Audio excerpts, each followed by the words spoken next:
Hi എല്ലാ കൂട്ടുകാർക്കും പുതിയൊരു വീഡിയോയിലേക്ക് സ്വാഗതം. അപ്പോൾ ഞാൻ ഇന്ന് നിങ്ങളുമായി ഷെയർ ചെയ്യാൻ പോകുന്ന വീഡിയോ ഞാൻ വാങ്ങിച്ച ഓസ്മോ പോക്കറ്റ് എന്ന് പറയുന്ന ഒരു കുഞ്ഞൻ ക്യാമറയുടെ വിശേഷങ്ങളാണ്. DJI എന്ന് പറഞ്ഞ ബ്രാൻഡിൽ നിന്നാണ് ഓസ്മോ പോക്കറ്റ് എന്ന് പറഞ്ഞ ഈ ക്യാമറ വരുന്നത്. നമുക്കറിയാം ഗോപ്രോ പോലെ തന്നെ ഒരു ഫേമസ് ആയ ഒരു കമ്പനി തന്നെയാണ് DJI എന്ന് പറഞ്ഞത്. മെയിനായിട്ട് DJI ഫോക്കസ് ചെയ്യുന്നത് ഹെലിക്യാം, ക്യാമറ, ഗിംബല് ഇതുപോലെയുള്ള സാധനങ്ങൾ ഉണ്ടാക്കുന്നതിലാണ്. അപ്പോൾ അവരുടെ ഏറ്റവും പുതിയ ഒരു ഇന്നോവേഷൻ കൂടിയാണ് ഓസ്മോ പോക്കറ്റ് എന്ന് പറഞ്ഞ ഒരു കുഞ്ഞൻ ക്യാമറ. അപ്പോൾ ആ ക്യാമറ നിങ്ങൾക്കൊന്ന് പരിചയപ്പെടുത്താം. ഓസ്മോ പോക്കറ്റ് എന്നാണ് ഇതിന്റെ പേര്. അപ്പം ഞാൻ എൻ്റെ പോക്കറ്റിൽ നിന്ന് തന്നെയാണ് ഈ സാധനം എടുക്കുന്നത്. എൻ്റെ പോക്കറ്റിൽ ഇത് കിടക്കേണ്ടതെന്ന് നിങ്ങൾ ചിലപ്പോൾ കണ്ടിട്ട് ഉണ്ടാവില്ല. ഇതുണ്ടോ, ഇതാണ് സാധനം. എത്ര കുഞ്ഞതാന്ന് നോക്കി. 116 ഗ്രാമാണ് ഇതുള്ളൂ. ഒരു 112 സെന്റിമീറ്റർ ആണ് 12 സെന്റിമീറ്റർ ആണ് ഇതിന്റെ വലിപ്പം. അപ്പൊ തന്നെ നമുക്കറിയാം, നമ്മളെല്ലാരും കണ്ടിട്ടുണ്ട് 15 സെന്റിമീറ്ററിന്റെ സ്കെയില്. ഇത് വെറും 12 സെന്റിമീറ്റർ ഉള്ളൂ. അപ്പൊ നമുക്കറിയാം ഇതിന്റെ ഒരു വലിപ്പം ഇപ്പൊ നിങ്ങൾക്ക് മനസ്സിലായല്ലോ. ഇതാണ് സാധനം. പക്ഷെ ഇത് കുഞ്ഞിതാണെങ്കിലും ഇതിന്റെ പെർഫോമൻസ് അപാരം തന്നെയാണ്. അപ്പൊ അതിന്റെ വിശദമായ വീഡിയോയിലേക്ക് നമുക്ക് പോവാം.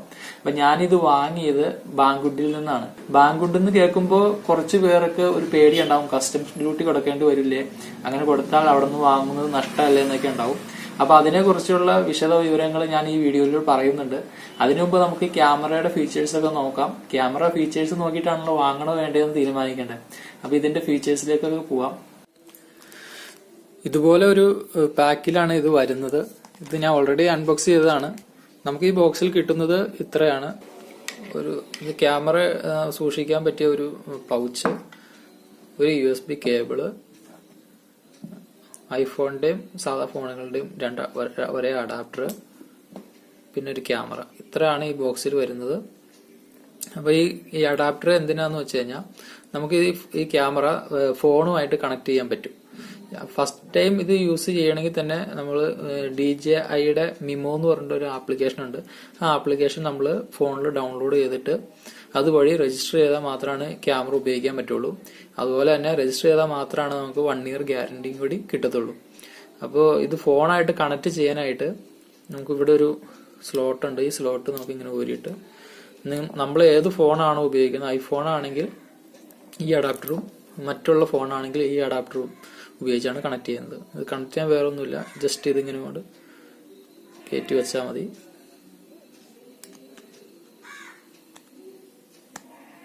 കുറച്ച് ബലമുണ്ട്. ഓക്കെ, കണക്റ്റായി. ഇനി നമ്മുടെ ഫോണുമായിട്ട് കണക്ട് ചെയ്യണം. പക്ഷെ അൺഫോർച്ചുനേറ്റ്ലി എനിക്കിപ്പോൾ ഇത് കണക്ട് ചെയ്യാൻ പറ്റില്ല. ഞാൻ ഓൾറെഡി കണക്ട് ചെയ്ത് രജിസ്റ്റർ ചെയ്തതാണ്. പക്ഷെ ഇത് കണക്ട് ചെയ്യാത്തതിന്റെ കാരണം അതൊന്നുമല്ല. സംഭവം എന്താ വെച്ച് കഴിഞ്ഞാൽ ഇത് സി പോർട്ടാണ്. അത് നമുക്ക് തിരിച്ചും മറിച്ചും കുത്താവുന്ന രീതിയിലുള്ള അഡാപ്റ്ററാണ് ഇത്. അപ്പൊ എന്റെ ഫോണിൽ സൂട്ടാവില്ല. കാരണം വെച്ചാൽ എന്റെ സാധാ ഇതാണ്, USB-യുടെ ഇതാണ്. ഇപ്പൊ വരുന്ന മൊബൈലൊക്കെ സി പോർട്ടാണ് എങ്കിലും എന്റെ കുറച്ച് പഴയ മൊബൈൽ ആയതുകൊണ്ട് ഇത് കണക്ട് ചെയ്യാൻ പറ്റത്തില്ല. അതുകൊണ്ട് നിങ്ങൾക്ക് ഇത് കാണിച്ചു തരാൻ പറ്റില്ല കണക്ട് ചെയ്ത് ഉള്ള കാര്യം.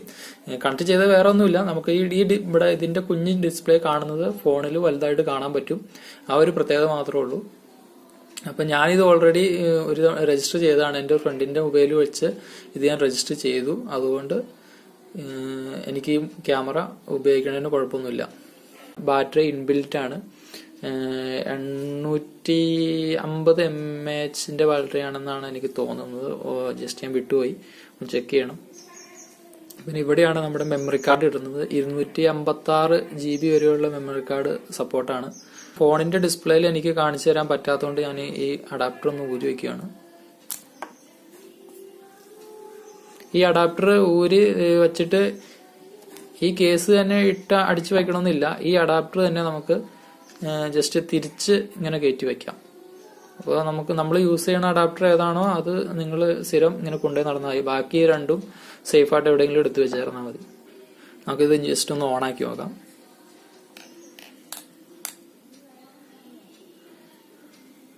കണ്ടോ, ഓണാക്കുമ്പോൾ ഇതാണ് ഇതിന്റെ ഡിസ്പ്ലേ.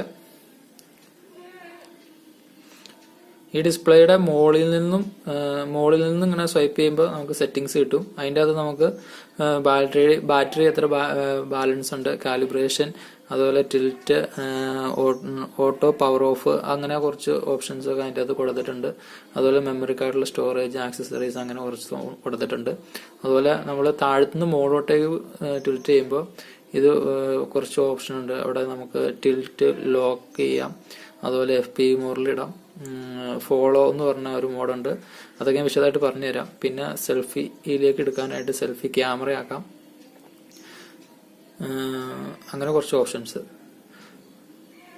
പിന്നെ നമ്മൾ ജസ്റ്റ് എടുത്തുനിന്നും ഇങ്ങോട്ട് സ്വൈപ്പ് ചെയ്യുമ്പോൾ നമ്മൾ എടുത്ത വീഡിയോസ് ഒക്കെ നമുക്ക് അവിടെ കാണാൻ പറ്റും. അത് വേണമെങ്കിൽ ഡിലീറ്റ് ചെയ്യണമെങ്കിൽ ഡിലീറ്റ് ചെയ്യാം.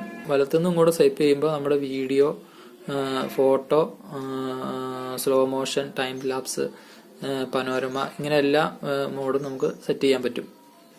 അപ്പം ഇതിന്റെ പ്രത്യേകത എന്ന് വെച്ച് കഴിഞ്ഞാൽ നമുക്ക് വീഡിയോയിൽ നമുക്ക് എന്തൊക്കെ സെറ്റ് ചെയ്യാമെന്ന് നോക്കാം.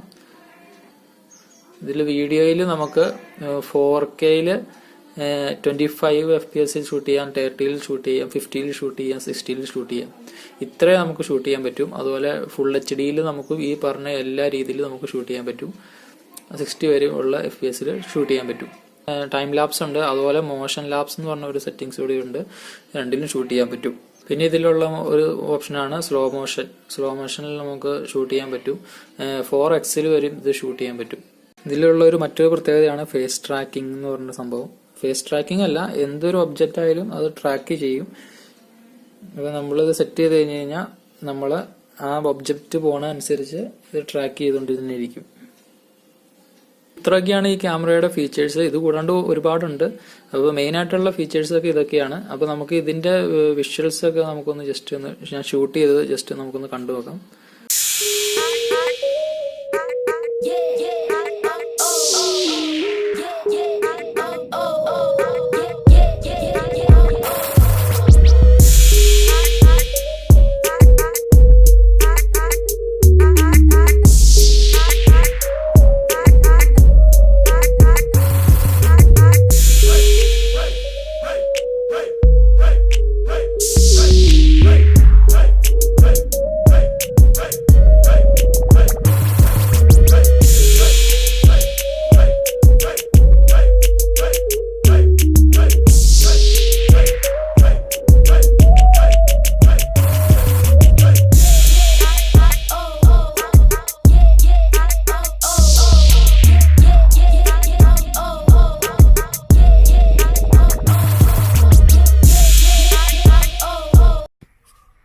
ഹായ്, ഇപ്പോൾ ഞാൻ ഷൂട്ട് ചെയ്തുകൊണ്ടിരിക്കുന്നത് ഓസ്മോ പോക്കറ്റ് എന്ന് പറഞ്ഞ ക്യാമറ വഴിയാണ്. അപ്പോൾ നിങ്ങൾക്ക് ഇപ്പോൾ ഇതിൻ്റെ സൗണ്ടും കാര്യങ്ങളൊക്കെ വ്യക്തമായിട്ട് ഇപ്പോൾ അറിയാൻ പറ്റും. ഞാൻ ഇപ്പോൾ വിത്തൗട്ട് എഡിറ്റിംഗ് ആണ് ഇപ്പോൾ ചെയ്തുകൊണ്ടിരിക്കുന്നത്. അപ്പോൾ ഇതാണ് ഇപ്പോൾ ഞാൻ അവറേജ് ഒരു സൗണ്ടിൽ സംസാരിക്കുമ്പോൾ ഉള്ള ഇതിൻ്റെ ഓഡിയോ ക്യാപ്ചറിങ്.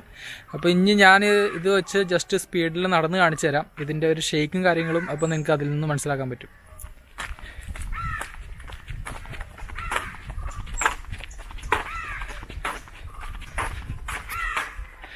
ഇപ്പോൾ വളരെ സ്പീഡിലായിട്ടാണ് ഇപ്പം നടന്നത്. അപ്പോൾ ഒരു ഷേക്ക് ഇല്ലയെന്ന് വിചാരിക്കുന്നു. ഇനി ജസ്റ്റ് ഒന്ന് സ്പീഡപ്പായിട്ട് ഓടി കാണിച്ചു തരാം.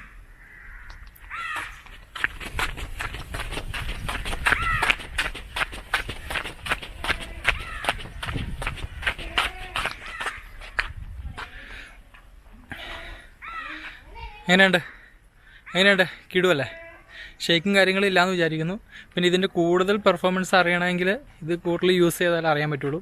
അപ്പോൾ ഇനിയുള്ള എൻ്റെ ട്രാവൽ വീഡിയോസൊക്കെ വരുന്നത് ഈ ഒരു ക്യാമറയിലൂടെ ആയിരിക്കും. അപ്പോൾ അത് നിങ്ങൾക്ക് കണ്ടു കഴിഞ്ഞാൽ കൂടുതൽ വ്യക്തമായിട്ട് ഇതിൻ്റെ പ്ലസും മൈനസും ഒക്കെ അറിയാൻ പറ്റും. അപ്പോൾ ഈ കുഞ്ഞൻ ക്യാമറയുടെ വിശേഷങ്ങൾ നിങ്ങളിപ്പോൾ കണ്ടു, ഇതിൻ്റെ ഫീച്ചേഴ്സും കണ്ടു. അപ്പോൾ ഇതിൽ കൂടുതൽ ഫീച്ചേഴ്സ് ഉണ്ട് ഇതിൻ്റെ അകത്ത്. അപ്പോൾ നമ്മൾ വീഡിയോ ഒരുപാട് ലെങ്ത് ആക്കാണ്ടിരിക്കാൻ വേണ്ടി കുറച്ച് സംഭവങ്ങളാണ് പറഞ്ഞിട്ടുള്ളൂ. അപ്പോൾ ഇതിനെക്കുറിച്ച് കൂടുതൽ അറിയണമെന്നുണ്ടെങ്കിൽ നിങ്ങൾ ഡിസ്ക്രിപ്ഷൻ ബോക്സിൽ കമന്റ് ബോക്സിൽ നിങ്ങൾ കമന്റ് ചെയ്താൽ മതി. ഞാൻ ഇതിന് റിപ്ലൈ നൽകുന്നതായിരിക്കും. പിന്നെ ഇനി എല്ലാവർക്കും അറിയേണ്ടത് ബാങ്കുഡിൽ നിന്ന് ഇത് വാങ്ങിയാൽ ഉള്ള ലാഭം എന്താണെന്നും, അതുപോലെ ബാങ്കുഡ് സേഫ് ആണോ, അതുപോലെ ബാങ്കുഡ് വഴി നമുക്ക് കസ്റ്റം ഡ്യൂട്ടി കൊടുക്കേണ്ടി വരില്ലേ, വാങ്ങിക്കഴിഞ്ഞാൽ കസ്റ്റം ഡ്യൂട്ടി കൊടുക്കേണ്ടി വരില്ലേ എന്നുള്ള ഡൗട്ടുകളൊക്കെ ഉണ്ട്. അപ്പോൾ ആ ഡൗട്ടുകൾ ഞാൻ ക്ലിയർ ചെയ്ത് തരാം. നമുക്ക് ബാങ്കുണ്ടിൽ നിന്നും ഇത് വാങ്ങുമ്പോൾ ഉള്ള ലാഭം എന്താണെന്ന് വെച്ച് കഴിഞ്ഞാൽ, പ്രമുഖ ഓൺലൈൻ ഷോപ്പിംഗ് സൈറ്റുകളായ ആമസോൺ, ഫ്ലിപ്കാർട്ട്, ഇതിൽ നിന്നൊക്കെ നമുക്ക് ഇത് വാങ്ങുമ്പോൾ 33,000 രൂപയ്ക്കാണ് നമുക്ക് ഈ ഒരു പ്രൊഡക്റ്റ് വാങ്ങാൻ പറ്റത്തുള്ളൂ. ബാങ്കുണ്ടിൽ ഇത് ലഭിക്കുന്നത് 25,189 തോന്നുന്നു. അതായത് 25,000 രൂപയ്ക്കാണ് ഈ ഒരു പ്രോഡക്റ്റ് നമുക്ക് ലഭിക്കുന്നത്. അപ്പോൾ നമ്മൾ ആലോചിച്ച് നോക്കി, 8,000 രൂപയുടെ വ്യത്യാസമാണ് ബാങ്കുണ്ടും മറ്റുള്ള സൈറ്റുകളും തമ്മിൽ വരുന്നത്. അതാണ് ഒരു പോയിന്റ്. പിന്നെ ബാങ്കുണ്ടിൽ നിന്ന് വാങ്ങുമ്പോൾ കസ്റ്റം ഡ്യൂട്ടി വരില്ലേ എന്നൊരു ഡൗട്ട് ഉണ്ടാവും എല്ലാവർക്കും. കസ്റ്റം ഡ്യൂട്ടി വരുമോ ഇല്ലയോ എന്നുള്ള കാര്യത്തിൽ എനിക്ക് ഉറപ്പില്ലായിരുന്നു. അപ്പൊ ഞാൻ ജസ്റ്റ് ഇതൊന്ന് ഓർഡർ ചെയ്ത് നോക്കിയതാണ്. ഞാനിത് ഓർഡർ ചെയ്തപ്പോൾ ഇന്ത്യ ഡയറക്ട് മെയിൽ എന്നുള്ള ഓപ്ഷനാണ് കൊടുത്തത്. അതുപോലെ തന്നെ EMS എക്സ്പ്രസ് മെയിൽ എന്ന് പറഞ്ഞിട്ട് വേറൊരു ഓപ്ഷൻ കൂടി ഉണ്ട്. അതിന് കുറച്ച് ഫീസ് അധികമാണ്. അപ്പൊ ഇന്ത്യ ഡയറക്ട് മെയിൽ കൊടുത്തു കഴിഞ്ഞാൽ നിങ്ങൾക്ക് ഇത് വരുന്നത് കൊറിയർ വഴിയാണ് വരുന്നത്, പോസ്റ്റ് ഓഫീസ് വഴിയല്ല. ഞാൻ പോസ്റ്റ് ഓഫീസ് വഴി വരും എന്ന് പ്രതീക്ഷിച്ചുകൊണ്ടാണ് ഇരുന്നത്. പക്ഷെ പോസ്റ്റ് ഓഫീസ് വഴി വന്നാൽ കസ്റ്റം ഡ്യൂട്ടി കൊടുക്കേണ്ടി വരും എന്നാണ് എനിക്ക് തോന്നുന്നത്. പിന്നെ കസ്റ്റം ഡ്യൂട്ടി ഒഴിവാക്കാനായിട്ടാന്ന് തോന്നുന്നു അവര് ബാങ്കുഡിന്റെ ഒരു ഫോട്ടോ വരെ ഈ കവറിലില്ല. ബാങ്കുഡിന്റെ സാധാരണ നമ്മൾ ആമസോണിലൊക്കെ വാങ്ങുമ്പോൾ ആമസോണിന്റെ പേരൊക്കെ ഈ കവറിൽ ചുറ്റും ഉണ്ടാവും. പക്ഷെ ഇതിന്റെ അകത്ത് ബാങ്കുഡ് എന്നുള്ള ഒരു പേരും ഇല്ല. പിന്നെ ഇതിന്റെ അകത്ത് വില ഇവർ കൊടുത്തിട്ടില്ല, വില എത്രയാന്നുള്ളത് കൊടുത്തിട്ടില്ല. പിന്നെ ഇതിന്റെ അകത്ത് എഴുതി വെച്ചിരിക്കുന്നത് ഗിംബൽ എന്നാണ് ഇതിന്റെ ഡിസ്ക്രിപ്ഷനിൽ എഴുതി വെച്ചിരിക്കുന്നത്. വില കൊടുക്കാത്തത് കൊണ്ടും അതുപോലെ ഇതിന്റെ വെയിറ്റ് തീരെ ചെറുതുമാണ്, അതുകൊണ്ടൊക്കെ ആവാം കസ്റ്റം ഡ്യൂട്ടി നിന്ന് ഒഴിവാക്കിയിട്ടത്. ഞാനിത് ഓർഡർ ചെയ്തത് ബാങ്കുണ്ടിൽ നിന്ന് കസ്റ്റം ഡ്യൂട്ടി ഇല്ലാണ്ട് നമുക്ക് കിട്ടുമോ എന്ന് അറിയാനും കൂടി വേണ്ടി മാത്രമാണ്. കാരണം വെച്ച് കഴിഞ്ഞാൽ ആമസോണിൽ നമ്മൾ കൊടുക്കണമെങ്കിൽ 33,000 രൂപ കൊടുക്കണം. ഇത് 25,000 രൂപയ്ക്ക് എനിക്ക് ഓർഡർ ചെയ്യാൻ പറ്റി. അപ്പോൾ കസ്റ്റം ഡ്യൂട്ടി വന്നാലും എനിക്ക് 8,000 രൂപ കസ്റ്റം ഡ്യൂട്ടി വന്നാലും ഇതെനിക്ക് ലാഭം തന്നെയാണ്. അതുകൊണ്ടാണ് രണ്ടും കൽപ്പിച്ച് ഞാൻ ഇത് ഓർഡർ ചെയ്തത്. അപ്പോൾ എന്റെ ഭാഗ്യത്തിന് ഇത് കസ്റ്റം ഡ്യൂട്ടി വന്നിട്ടില്ല. അപ്പൊ നിങ്ങൾ ഓർഡർ ചെയ്താലും വരില്ല എന്ന് തന്നെയാണ് എന്റെ ഒരു വിശ്വാസം. അതിന്റെ മെയിൻ കാരണം ഇതിന്റെ വെയിറ്റ് കുറവും, പിന്നെ ഇവര് ഡിസ്ക്രിപ്ഷനിൽ എഴുതുന്നില്ല ഈ സാധനം എന്താണെന്നും, പിന്നെ അവരുടെ ലോഗോ എന്ന് പറഞ്ഞ ഒന്നുമില്ല കവറിൽ. ഓക്കെ, വലിയ വലിയ യൂട്യൂബേഴ്സിനൊക്കെ ഈ സാധനം അവർ റിവ്യൂ ചെയ്യാനാണ് അയച്ചു കൊടുക്കുന്നത്. അപ്പൊ ചിലപ്പോൾ അവർ പോസ്റ്റ് വഴി അയച്ചു കൊടുക്കണായിരിക്കും അവർക്ക് എളുപ്പം. അപ്പൊ അങ്ങനെ വരുമ്പോൾ ചിലപ്പോൾ യൂട്യൂബേഴ്സിന് കസ്റ്റം ഡ്യൂട്ടി കൊടുത്ത് വാങ്ങേണ്ടി വരും. കാരണം ഒരുപാട് യൂട്യൂബേഴ്സ് നമ്മൾ ചെയ്യണേ ഞാൻ കണ്ടിട്ടുണ്ട്. ഞാൻ ഒരുപാട് റിവ്യൂ ഒക്കെ നോക്കിയിട്ടാണ് അപ്പൊ ചെയ്തത്, അതുപോലെ കസ്റ്റം ഡ്യൂട്ടിയുടെ കേസൊക്കെ. അപ്പൊ എല്ലാ യൂട്യൂബേഴ്സും ഓരോരോ കാര്യങ്ങൾ പല പല രീതിയിലൊക്കെയാണ് പറയുന്നത്. പക്ഷെ അവർക്ക് എനിക്ക് തോന്നുന്ന പ്രോഡക്റ്റ് റിവ്യൂ ചെയ്യാൻ ഫ്രീ ആയിട്ട് അയച്ചു കൊടുക്കണതാണ്. അപ്പൊ അതുകൊണ്ടാവാൻ ചിലപ്പോൾ അവർ പോസ്റ്റ് വഴി അയച്ചു കൊടുക്കുന്നതും കസ്റ്റം ഡ്യൂട്ടി കൊടുക്കേണ്ടി വരുന്നത്. പക്ഷെ ഇത് നമ്മുടെ സ്വന്തം കാശ് കൊടുത്ത് വാങ്ങിയോണ്ടാവാം അവർ പോസ്റ്റ് വഴി അയക്കാത്തത് നമുക്ക് കസ്റ്റം ഡ്യൂട്ടി ഒഴിവാക്കി തന്നതും. അപ്പൊ അങ്ങനെ ചെയ്താൽ മാത്രമാണല്ലോ ജസ്റ്റ് നമ്മൾ വീണ്ടും ഓർഡർ ചെയ്തുള്ളൂ. അത് ഈ കമ്പനിക്കാർക്കും അറിയാം. പിന്നെ ഇതിന്റെ ഒരു പോരായ്മയായിട്ട് എനിക്ക് തോന്നിയത് എന്താണെന്ന് വെച്ച് കഴിഞ്ഞാൽ, നമുക്ക് ഇത് ഇവിടെ ഇങ്ങനെ ഊരിയിട്ടാണ് നമ്മൾ ഫോണിന്റെ ഈ അഡാപ്റ്റർ കണക്ട് ചെയ്യുന്നത്. പക്ഷെ ഇത് ഇങ്ങനെ ഈ രണ്ട് അഡാപ്റ്റർ ഇവർ തരുന്നതിന് പകരം നമുക്ക് ബ്ലൂടൂത്ത് വഴി കണക്ട് ചെയ്യുന്ന ഒരു രീതി ആക്കാമായിരുന്നു. ഈ രണ്ട് അഡാപ്റ്റർക്ക് ഏതാണ്ട് $20 അടുത്ത് വിലയുണ്ട്. അപ്പൊ അതിന് പകരം ഇവർക്ക് ബ്ലൂടൂത്ത് വഴി കണക്ട് ചെയ്യുന്ന സംഭവം ആക്കാമായിരുന്നു. അതെനിക്കൊരു പോരായ്മയായിട്ട് തോന്നി. പക്ഷെ നമുക്ക് ബ്ലൂടൂത്ത് കണക്ട് ചെയ്യാം, പക്ഷെ ഇത് അഡീഷണൽ നമ്മൾ ആക്സസറീസ് വാങ്ങണം. അതുപോലെ വാട്ടർ പ്രൂഫ് ആക്കാം, അതിന് നമ്മൾ അഡീഷണൽ സെപ്പറേറ്റ് ആക്സസറി ആയിട്ട് വാങ്ങണം. ഗോപ്രോയിൽ ഉള്ള ലെൻസ് ആയിട്ട് കമ്പയർ ചെയ്യുമ്പോൾ ഗോപ്രോയുടെ ലെൻസ് വൈഡ് ആംഗിൾ ലെൻസ് ആണ്. ഇതിന്റെ ലെൻസ് എന്ന് പറഞ്ഞാൽ വൈഡ് ആംഗിൾ അല്ല. അപ്പൊ നമ്മൾ ജസ്റ്റ് ഇങ്ങനെ പിടിച്ച് നമ്മുടെ കൈ ഇത്രയും സ്ട്രെച്ച് ചെയ്ത് പിടിച്ചാലാണ് നമ്മുടെ ഫേസും ബാക്കിലുള്ള കുറച്ച് ഭാഗങ്ങളൊക്കെ കാണാൻ പറ്റത്തുള്ളൂ. പക്ഷെ ഗോപ്രോ എന്ന് പറയുമ്പോൾ ഇത്ര അടുത്ത് പിടിച്ചാൽ നമുക്ക് വൈഡ് ആംഗിൾ ആയതുകൊണ്ട് നമ്മുടെ കുറച്ച് പുറകോട്ടേക്ക് തള്ളിയിരിക്കുന്ന ഒരു ഫീല് കിട്ടും. അതുകൊണ്ട് അതിന്റെ ലെൻസിന്റെ കാര്യത്തിൽ ഗോപ്രോ തന്നെയാണ് ഒന്നാമൻ. സ്റ്റെബിലൈസേഷന്റെ കാര്യത്തിൽ DJI Osmo ആണ് ബെറ്റർ. പിന്നെ ഉള്ളത് ബാറ്ററിയിലാണ്. ബാറ്ററി എന്ന് പറഞ്ഞു കഴിഞ്ഞാൽ ഗോപ്രോയുടെ റിമൂവ് ചെയ്യാൻ പറ്റുന്ന ബാറ്ററിയാണ്. അതുകൊണ്ട് തന്നെ നമുക്ക് സെപ്പറേറ്റ് അഡീഷണൽ ഒരു ബാറ്ററി വാങ്ങി വേണ്ടി യൂസ് ചെയ്യാം. പക്ഷെ ഗോപ്രോയുടെ ബാറ്ററി വാങ്ങണമെങ്കിൽ പുതിയൊരു ക്യാമറ വാങ്ങണതിന്റെ പൈസയാകും, അത് വേറെ വിഷയം. ഇതിന്റെ എന്ന് പറഞ്ഞാൽ ഇൻബിൽറ്റ് ബാറ്ററിയാണ്. നമുക്ക് ഇതൊരു 1.5 മണിക്കൂർ എനിക്ക് കിട്ടുന്നുണ്ട്. എന്നിട്ട് ഒരു 25% ബാക്കി ഉണ്ടായിരുന്നു. അപ്പൊ ഏകദേശം ഒരു 1.5-1.25 മണിക്കൂർ നമുക്ക് ഇതുകൊണ്ട് ഷൂട്ട് ചെയ്യാൻ പറ്റും. 140 മിനിറ്റാണ് ഇവര് ഇതിന്റെ ബാറ്ററിയുടെ ബാക്കപ്പ് പറയണത്. ഗോപ്രോയായിട്ട് കമ്പയർ ചെയ്യുമ്പോൾ ചെയ്ത് ചോദിക്കുകയാണെങ്കിൽ, അതായത് ഗോപ്രോ 6 വരെയും കമ്പയർ ചെയ്യുകയാണെങ്കിൽ ഗോപ്രോ DJI Osmo തന്നെയാണ് ബെറ്റർ നിങ്ങൾക്ക് വാങ്ങാൻ പറ്റുന്നത്. നിങ്ങൾക്ക് ഞാൻ റെക്കമെൻഡ് ചെയ്യുന്നത് DJI Osmo തന്നെയായിരിക്കും. പക്ഷെ ഗോപ്രോ 7ഉം ഇതും തമ്മിൽ കമ്പയർ ചെയ്യുമ്പോൾ എനിക്ക് തോന്നുന്നു GoPro 7 തന്നെയാണ് ഒരല്പം മുമ്പിൽ നിൽക്കുന്നത്.